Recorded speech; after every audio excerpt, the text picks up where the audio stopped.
Good afternoon and welcome to Center for Spiritual Living Ocala. I am Reverend Cindy Grimes, and I want to wish all the mothers out there a very happy Mother's Day. And thank you for joining us this afternoon.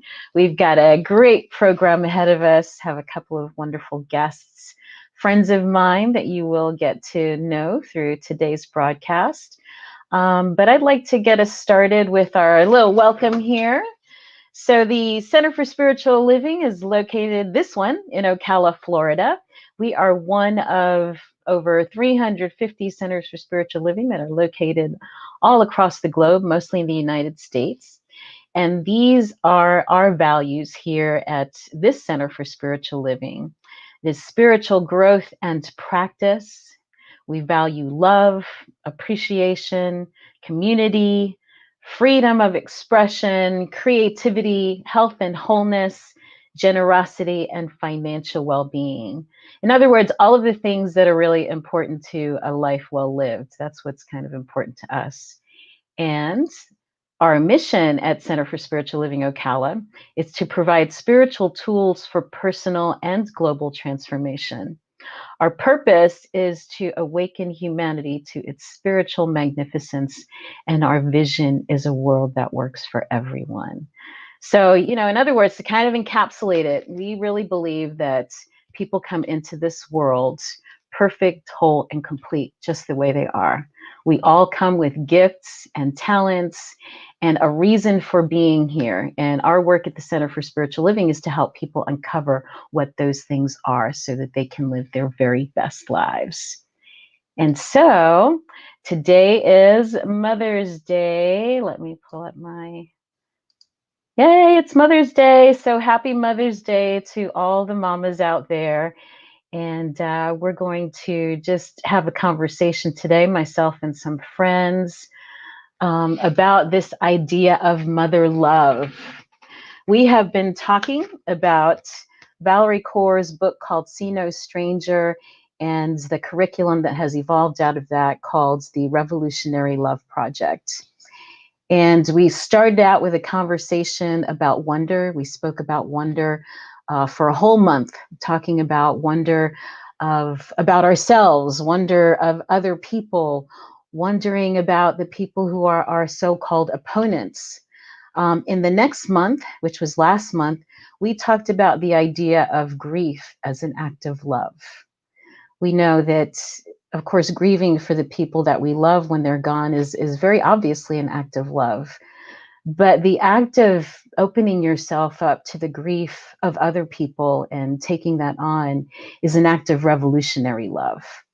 And so we follow up that conversation with the topic for this month, which is the idea of fighting for others. And so that's a little bit different spin, for those of us in spiritual community to talk about fighting as an act of love. So we're going to break that down this month. And with today being Mother's Day, I thought it would be a really great thing to talk about the idea of mother love in its fierceness and how that can show up as fighting for ourselves and fighting for others.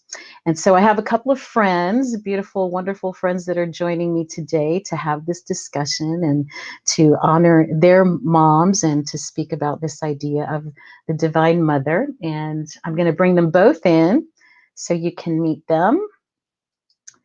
We'll start with Reverend Kathy. And Kathy, you can take I think you're on mute right now. Reverend Kathy is the minister at the Center for Spiritual Living in Orlando, Florida. It's Kathy Beasley, and I'm so glad you could join us. Yes, and Reverend Ed Tansey, who is, I don't know, you minister at large now, Ed? I'm still minister at CSL Greater Boston. Yes. And other things. And other things. Oh, my dear, dear friends. And for people who follow along with us, you already know Reverend Ed because he's been a frequent guest of ours and my brother from another mother. All right. That's what I call Ed. So Ed, you're going to grace us with an invocation today? Yes, I would love to. Thank you. Wonderful. So I'm going to take me and Kathy out of the stream here and let you have at it. Okay. So I invite everyone, close your eyes if you feel comfortable. Just breathing in all the love of the divine and exhaling all the greatness of all of our mothers. And as you inhale and exhale, I ask you to release and let go of any thoughts or concerns you might have had up to this point. Let them go. They'll be there later if you so choose to entertain them. But for now, just get yourself in that place of mindful beingness. Just breathe and be. And coming from this place of beingness, I know and I fully realize that there is absolutely one creative energy, one nurturing, sustaining, supportive power. The only energy that exists, that goes by many, many names. Its name is not important, but the presence of its existence is. This presence is in, through, and as everything in the seen and unseen form. It is compassion, it is love, it is support, it is nurturing, it is wisdom, abundance, prosperity, joy, humor. That is the nature of this energy which has created everything. And I am one with it. I am made in its image and likeness.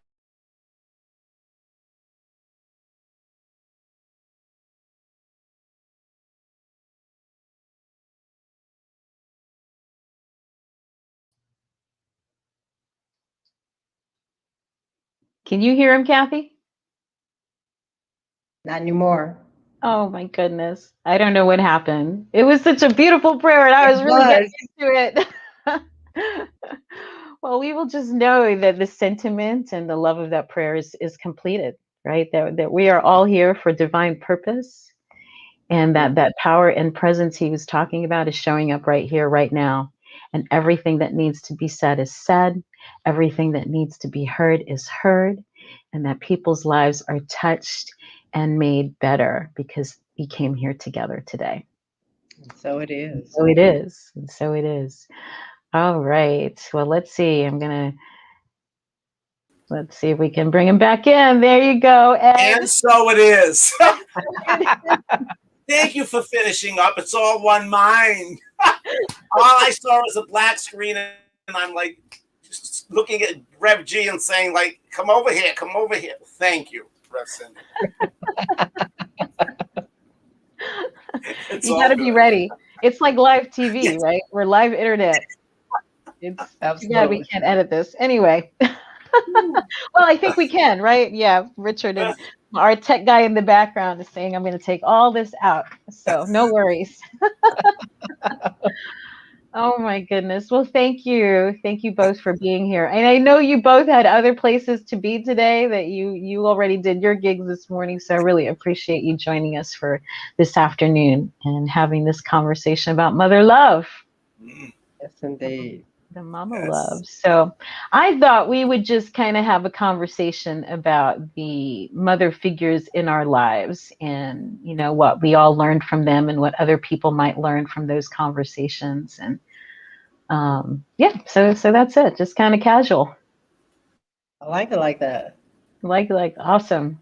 So who wants to So start? who would like Tell us about your mother figure you want to honor today. Who would you like to go first? Did you say anybody? Go ahead, Ed. Okay. Well, first of all, I hope the screen stays like this. Okay. So the first person I would really like to honor is my mother, the one who gave birth to me. And then there's one other person. So I'd like to share a very quick, I'll make this brief. So the story about my mother. Now, you have to get the whole picture. I'm from an Italian family. I'm the only child. And at age 70, I told my mother, I shared with her that I was going to move 3,000 miles away. And again, now that's where my mother could have used all of the Italian guilt, if you know what I mean, and, played this whole number on me. And she did just the opposite. And she never really played that card with me. But, being an Italian, many Italians do, bless their hearts. So anyway, it was like 2 weeks before I was 36. 2 weeks before I was making this major move, I got cold feet. I went, oh my goodness, what am I doing? So I called my mother. She came and sat in my kitchen, and I told her, I said, I'm really wondering, if this is a mistake, what am I doing? Blah, blah, blah, blah, blah, blah. So here's what she said to me, and this I was so appreciative of. She looked at me and said, son, you really must go, because you've been saying this is a desire you have been experiencing, that you want to do this. She said, I'll tell you this, you'll never lose from that situation. Even if you came back in a year and felt that wasn't the greatest thing, you are a winner because you've tried it. You've experienced it. The only way you would be a loser is if you did not go. And then you'd be maybe regretting it some years down the road. So you are a winner no matter what you do. So she gave me the support that I really needed to step out really into an area that I was very unfamiliar with, 3,000 miles away. So that's something that I'm so grateful. My mother was quite a unique character. Bless her heart. She was so supportive, so nurturing. And to me, she really exemplifies motherly love. And the other person was my dear cousin Sandra, who we grew up together. And, she kind of, she really taught me unconditional love. My cousin really did. So she was like another person who had that motherly love consciousness that she so supported me through all her life. So those are my two little stories of people, my actual mother and someone who had that kind of consciousness toward me. Sweet. That's awesome. And I'm so blessed to know your cousin Sandra, but didn't get to meet your mama. I feel like almost like I knew her just from from our conversations, how we've talked about her. I feel like I know her presence. Such thank blessings. you. You're welcome. And Sandra's such a beautiful soul. Yes, she is. Yeah. So how about your person, Kathy, or people? I got people. First, my mom. My mom was a nurturer, provider. The older I get, the more I understand her. And she's been gone now for about 26 years, but not gone too far because I can feel her in the breeze. And my mom, one of the crazy stories, Ed, I'll piggyback on your moving away story. When I was 10 years old, I won the city and the parish. Parishes are like counties in Louisiana. And I won the city and the parish science fair. So I got a chance to go to Baton Rouge. And that's the complete opposite end of the state, the farthest I had ever been. And so I was so excited, I got my bag packed. My mom packed me this, I will date myself, this shoebox full of really good food. And away I went. And my mom was there at the school, which was right down the street from our home, to pick me up. And she said that she could see in my eyes that there was a part of me that never came back, that I was out somewhere in the world, which really follows the destiny of, I'm the youngest of 4 children. I'm the only one who does not live in our hometown. And so there's a part of me that was always out there. So my mom really taught me strength just through her actions. I'm the child of a single parent. So my life never missed a beat. Whatever I needed, I had. My grandmother, quiet compassion. She was my best friend because I got a chance to spend summers with her. And you know how it is when you stay with your grandmother, what happens at Nana's stays at Nana's. And so I experienced a different level of freedom when I was with my grandmother. My aunt, who was really that voice of conscience in the back of my head when she would say, go off the rails. She was the bumper on the bowling alley that would bump me back over to where I belong. And my sister, who's just older than I am, she was the person who taught me basically anything I needed to know about life. Where she went, I went. And so those 4 women, they have through their presence, through their stories, through their silence and their prayers. They are the reason that I am who I am today. And so I honor all of them in my words and in my being today. Oh, that's so beautiful. Thank you, Kathy. Thank you. Thank you. So I guess I'll honor multiple people. I'm looking at our messages too, and if you want to look, and if people want to chime in who are watching, they're writing messages. I know for some people it's a tough day. Yeah. Mother's Day. My mother is still living. I got to have breakfast with my parents this morning, and we were reminiscing about the mothers in our lives, my grandmother and her mom and my dad's mother and other people in the family. And so she shed a few tears. And so I know that it's a tough day for a lot of folks, and not everybody had wonderful mother figures Right. necessarily in their lives. So I'm really blessed. My mom, like I said, is still living, and she's a really resilient, really strong person. She probably wouldn't consider herself that way, but my mom's mother, my grandmother, had mental illness when my mom was growing up. So my mom didn't really get to be raised by her mother. There were times when she could be with her mom, but she spent time with a lot of relatives and time in orphanage and foster homes, and was kind of bounced from place to place. And there were times when my mom and I didn't get along, or, I didn't feel like I totally respected her. Kids go through those phases. And it was when I became a mother myself, and I sat one day, I was really broke. How it is, you don't have money. Like, it's Mother's Day, I want to give my mom a gift, and I don't have the money to get her anything, so I'm going to write her a letter.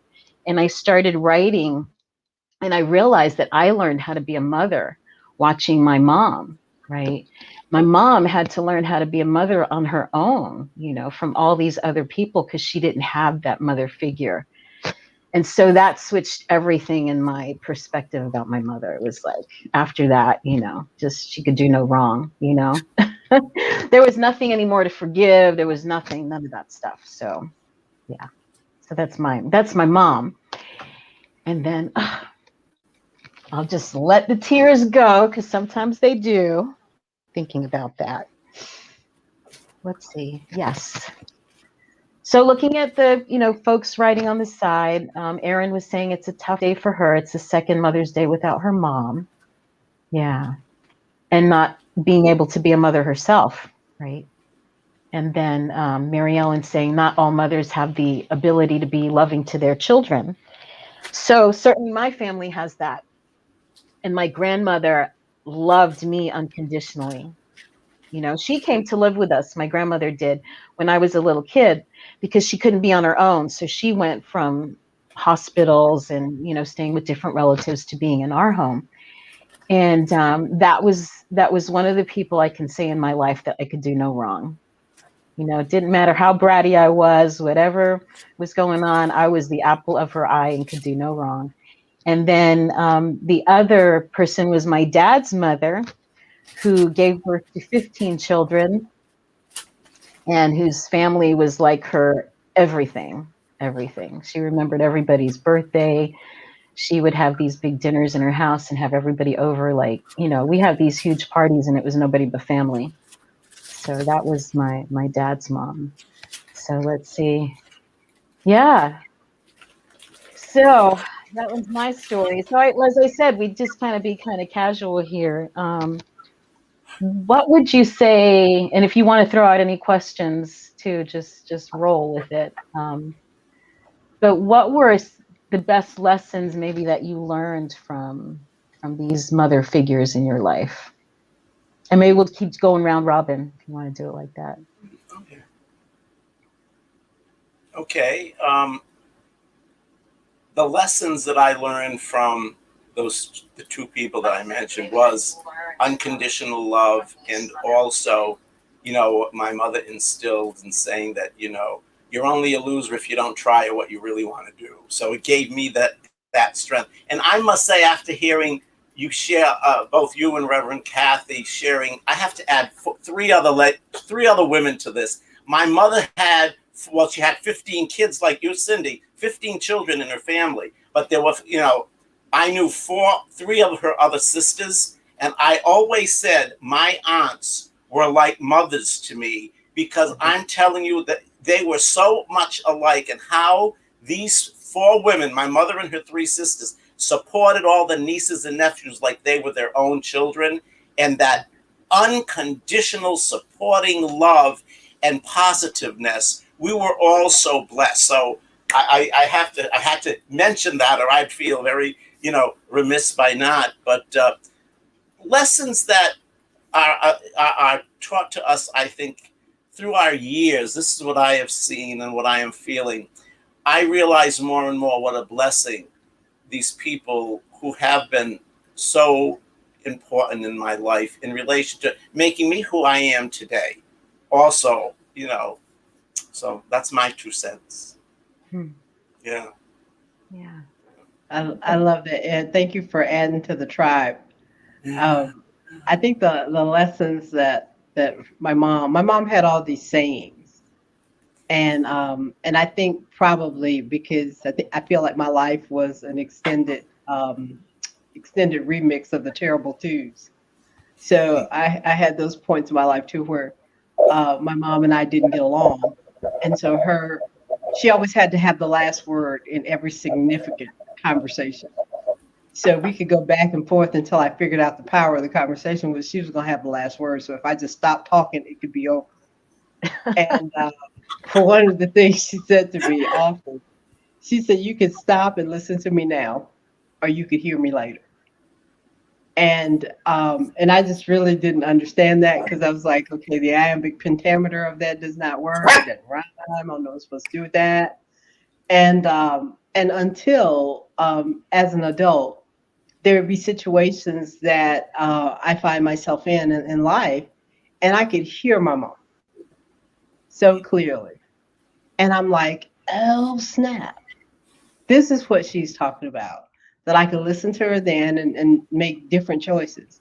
Or I could go ahead and do whatever it was I was going to do. And then at some point, I would hear her clearly.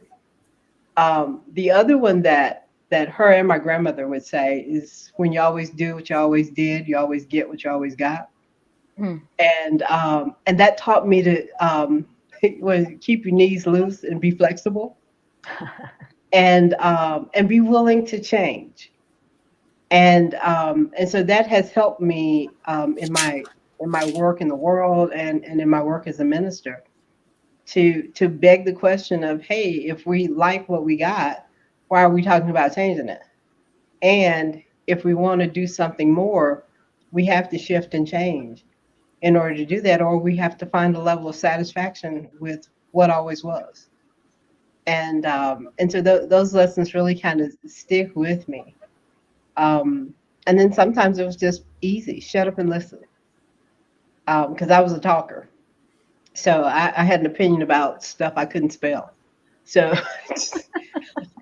you could just ask me. I tease my siblings now, because I go, being the youngest, I have youngest child syndrome. And as a kid, I didn't get to hang out in the room with grown-ups. I didn't get to do a lot of stuff with my siblings because they were so much older. And so now when we have to make a decision, I'm like, let me at it. If you want a decision made, just call me and tell me what the options are. I'll make the decision for you. I don't mind. And so really being the youngest is fun, because when I go home, I still think my brother sees me as a 9-year-old. And probably if he could pick me up and throw me over his shoulders, he probably would try it. But I'm grateful for all the lessons, because they really did stick to the wall of my soul. And they show up in exactly the moment that I needed to, with this pristine clarity. I see why you're a minister, Kathy.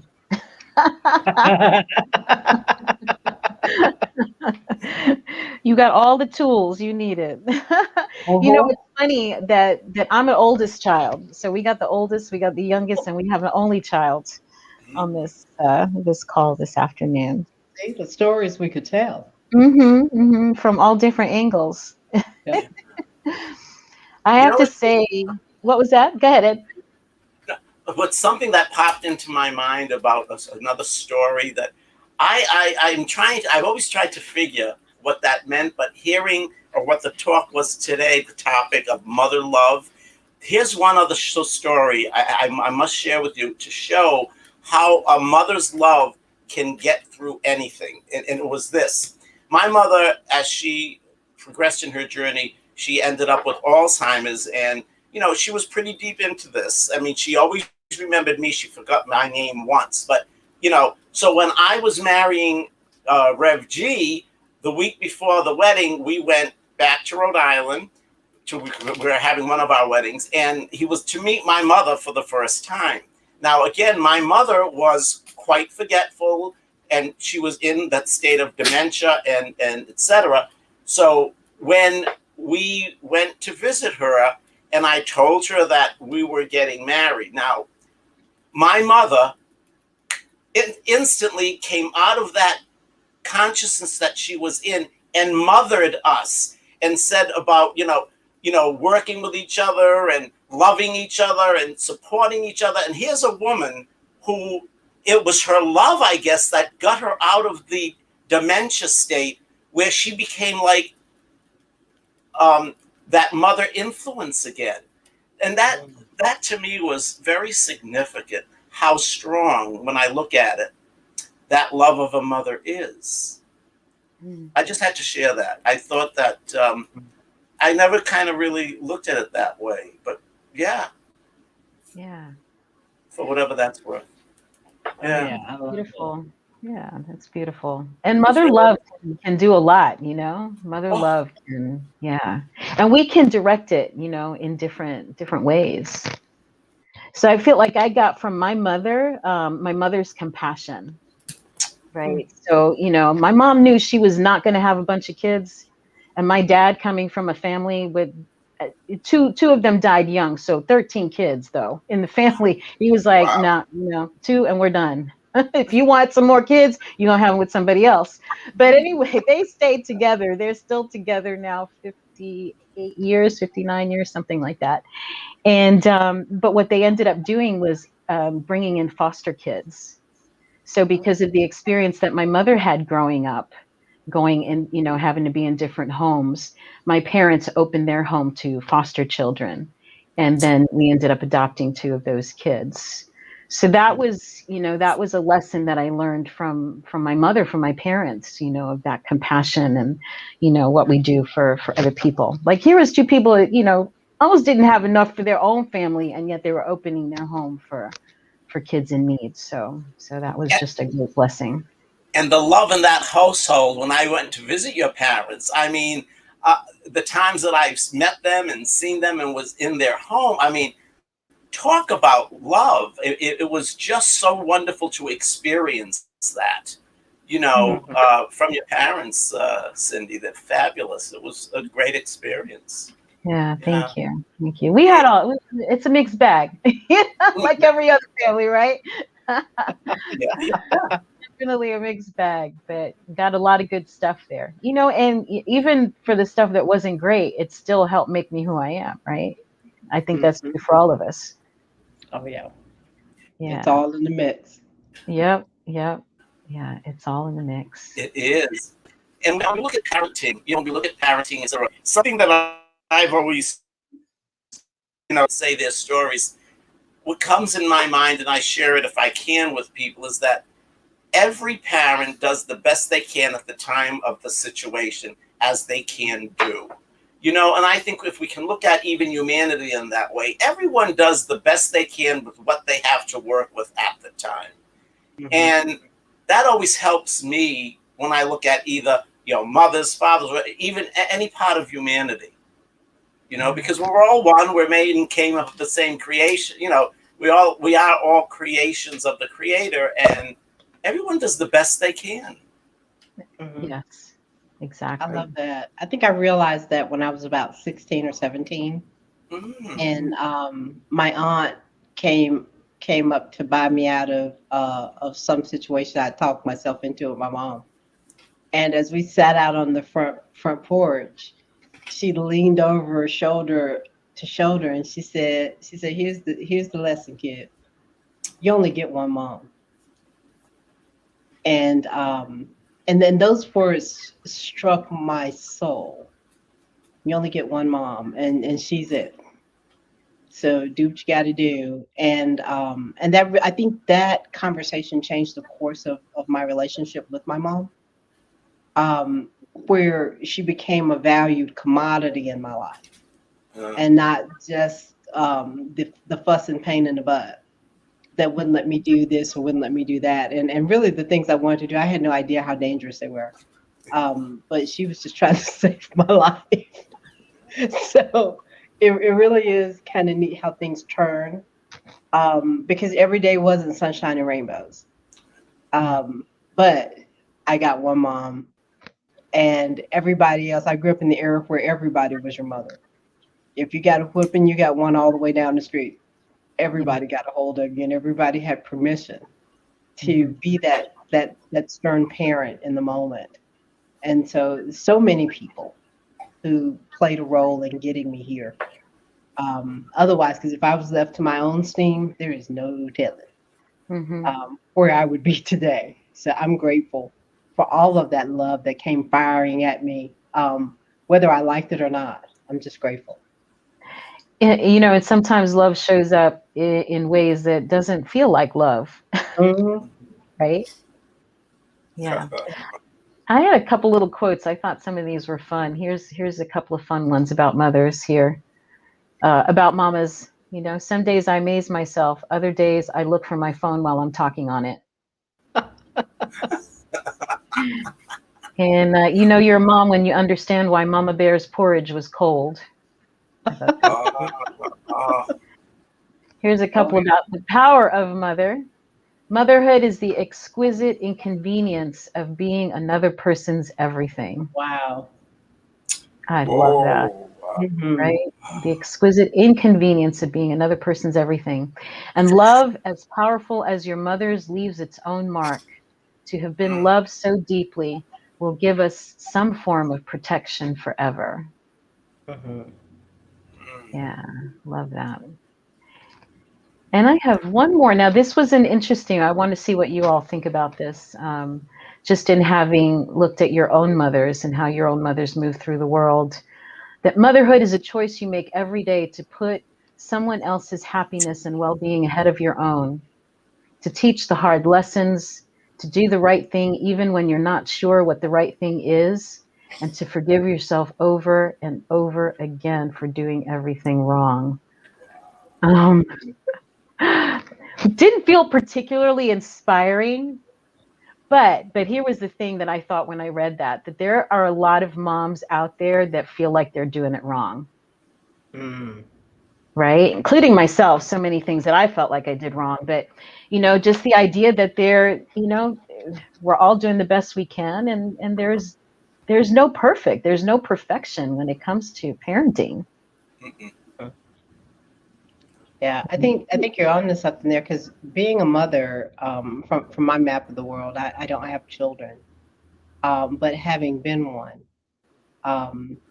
is really, being a mother is more about the other person than it is about the self, because you give your life for every step of the way. Because my mom had me at 40, so childbirth at 40 in the 60s, that was not something that everybody was doing. And so that was a risk to her life and her well-being. And so she chose to carry that pregnancy to term.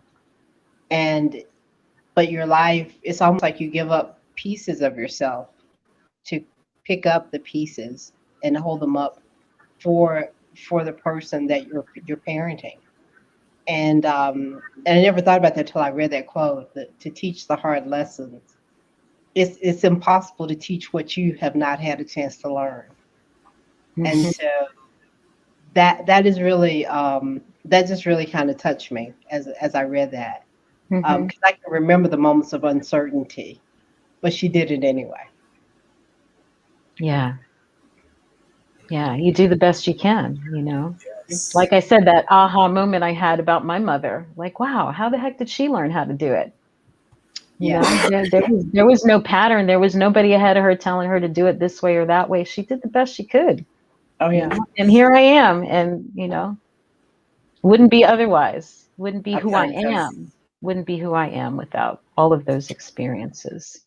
Oh yeah. There is I was reading something the other day on Facebook that really talked to the times I grew up in. That says, we drank water out of the water hose. We ate raw meat. We jumped off the roofs of houses with a pillowcase because we thought that was a parachute. Mm-hmm. We stayed outside in the blistering heat because if you went inside, the only thing you could really do was be still or take a nap.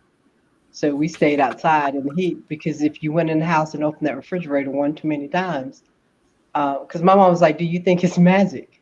Every time you close that door, you open it again, the same nothing is gonna be in there."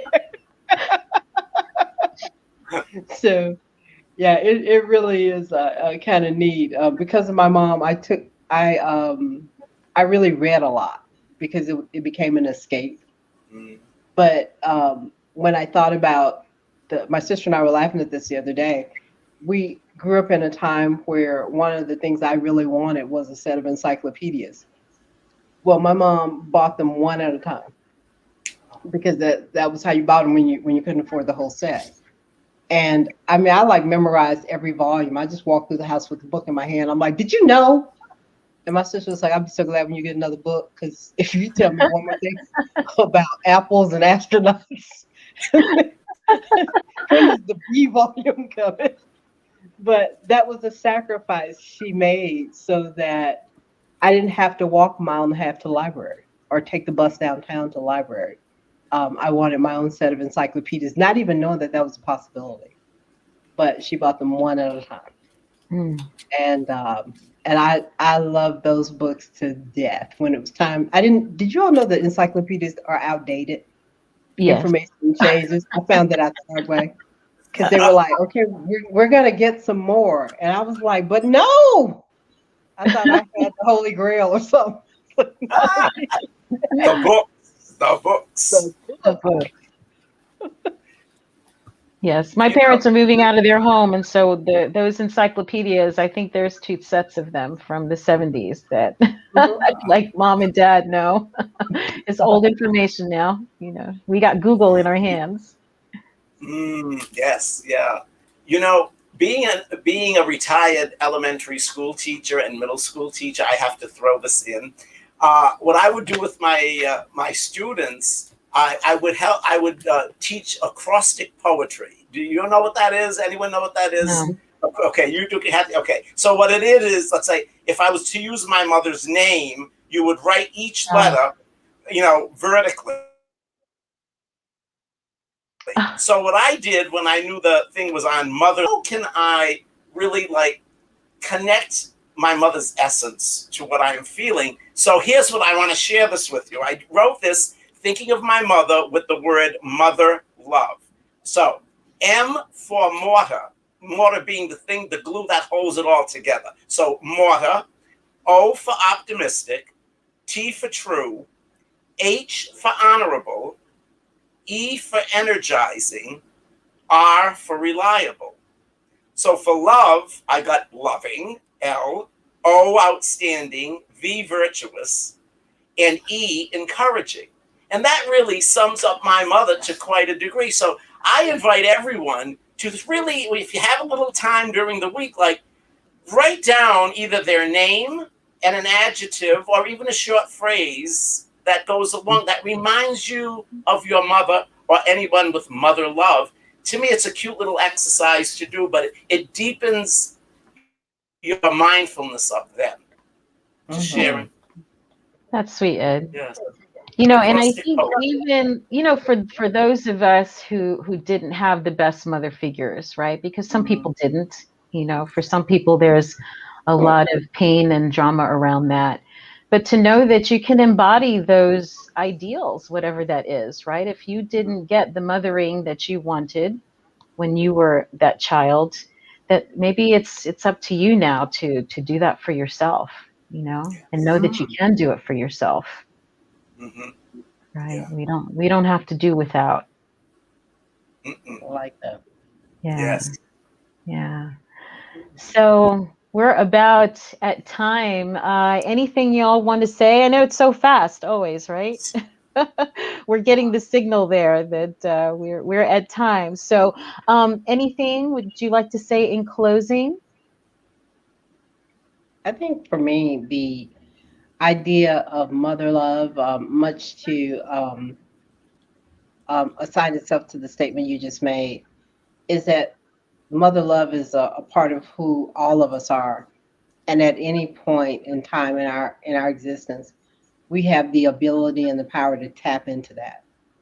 And I think that that's a worthy journey to tap into that mother love in these times. Yeah. I am complete. Thank you. And for me, I always like to remember that mother love is genderless. That Mhm. it's a nurturing, it's a feminine power, energy that doesn't have to come only from a woman. It can come from a man. So you can have a man who is demonstrating mother love. So there are men out there who are great nurturers, Mhm. and sometimes I think we forget that. Yeah. I feel that, hey, it's Mother's Day, so I can honor the feminine within me that creates that nurturing energy for others. And I'm Yeah. complete. Mhm. Oh, thank you. Thank you. And I want to add that piece because what we're talking about this month, that mother love can be deep and nurturing and fierce all at the same time, Mhm. and that idea, I want to keep that ripple out that, we love, it's natural and normal to love the people that are close to you, but to keep going the next level, what that looks like, to share that mother love, that instinct and desire to nurture and protect and take care of, not just our own personal children that we may have birthed, but the neighbors, the kids in our community, the kids in our world, like everybody, we're all interconnected, and want to be able to channel that mother love. Absolutely. Yeah. Yes. Yes. Raise humanity, raise the vibration of humanity by just coming from love and caring for Mhm. others with compassion and respect. Yes. Yes. Mm. Yes. Yes. And that fierceness. Yeah. So thank you both for showing up and for honoring the mothers in your life that had an impact and influence, and sharing those stories. And hopefully the people that have been watching us have some takeaways themselves, or maybe see their own mothers in a different light or understanding. That certainly was part of our intention. So thank you Thank, for thank, joining us. thank you Thank you for again having for us. the invitation. Yes, Yeah. and I look forward to seeing you again. And by the way, we are doing our Zoom call after this. If either of you or both would like to join, and so whoever is with us on the call that might want to have some prayer requests, or just check in, or just have a chat with the Rebs, it'll be right after this on Zoom. And do we And have that Zoom? Oh, you added the yes, Zoom link in, Cindy? Okay, good, the good. Zoom Okay, links are in the chat. All okay. right. Perfect. All right, awesome. Thank you so much. And we'll see you again maybe next week as Yes. we Maybe. continue our conversation. Love you both. Love Thank you. you. Love you Thank too. you. Bye, Nice y'all. meeting you, Reverend Kathy. Yes. Nice to meet you, Reverend Ed. Take care. Yeah. And so here we are. Oh, that was fun. That was fun. I hope that all the mothers in the audience feel honored today, and for those of you who maybe this was a little bit difficult conversation, feel a little bit comforted, and find ways to channel that love and find that mother love inside of you, and find ways that you can share it, whether it's with your own flesh and blood, or, as I said, children around you, or the causes that might be near and dear to your heart, to bring that mother love to them. And so it is time for us. I'm going to invite you, for those of you who enjoy our broadcasts, to support the Center for Spiritual Living. through your gifts and tithes, and we have a couple of ways that you can do that. Scrolling along the bottom, there is a phone number as well as a website. And the phone number, what you do is text from your phone to that number, and you put in the amount of money that you want to send. And once it's set up, it's real easy to donate to the Center for Spiritual Living. And then our affirmation. And so this, the Center for Spiritual Living is, we have a physical location, and there is upkeep for the center. We have an outdoors for those of you maybe who live far away, don't know what it's all about. We do have some outreach, and certainly could use the funds to continue to do those projects.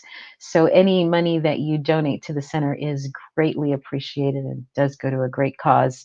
And of course, what you give, you get back in return, right? Pressed down and multiplied. So if you want friendship, be a friend. If you want love, give love. It all comes back to you. If you want money, give money.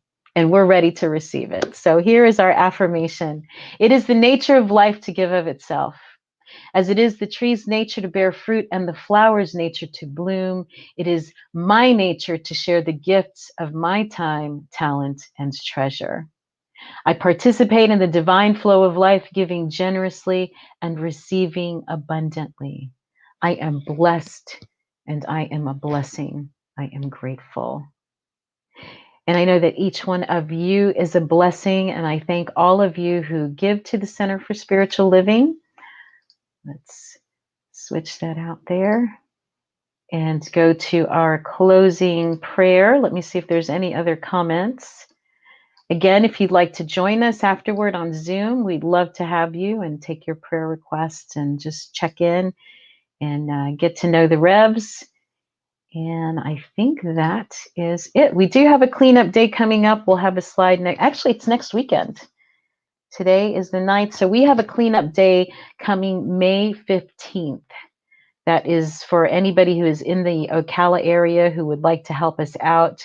Inside and outside, we're going to do some just yard work that needs to be done and some work on the inside because we will be sharing our space with another nonprofit organization, and I will share more about that as that process is continued. So anyway, I just pray and affirm that you all have a fabulous week, and thank you for joining us. And now, the prayer for protection. The light of God surrounds us. The love of God enfolds us. The power of God protects us, and the presence of God watches over us. Wherever we are, God is, and all is well. And I just affirm that all is well in your life as each one of us go into our respective life experience. Know that all your needs are met, and that life is good and getting better all the time. And so it is. Have a fabulous week, everyone.